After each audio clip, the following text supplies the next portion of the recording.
Kumpirmado na hanggang March 2026 na lamang ang matagumpay na primetime action drama na FPJ Batang Quiapo. At pagkatapos nito ay magpapahinga muna si Coco Martin upang tutukan ang kanyang personal na buhay.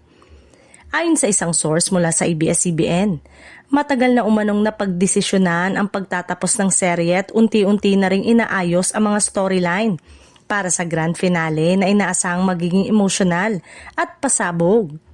Inamin din ng taga-ABS-CBN na isa-isa nang nagpapaalam ang ilang major character ng serye, habang patuloy namang nadaragdagan ang mga bagong karakter upang mas mapatindi pa ang takbo ng kwento.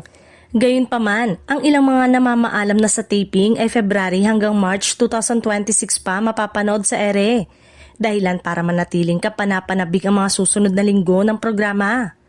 Nang tanungin kung ano ang plano ni Direk Coco matapos ang Batang Quiapo, diretsahan umano nitong sinabi na nais muna niyang magpahinga at maglaan ng oras sa personal niyang buhay.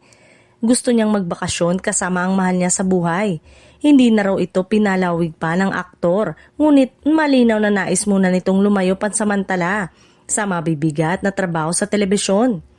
Kung ano man ang tunay na kahulugan ng pahayag na ito, ay mas mainam daw na kay Coco Martin mismo at sa kanyang love of his life na si Julia Montes manggaling.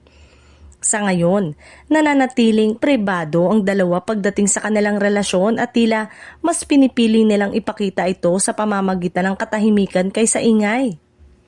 Samantala, bago tuluyang magtapos ang FPJ Batang Quiapo, asahan ang pagpasok ng mas mga bigating artista at tiyak na magdadagdag ng kulay at tensyon sa kwento.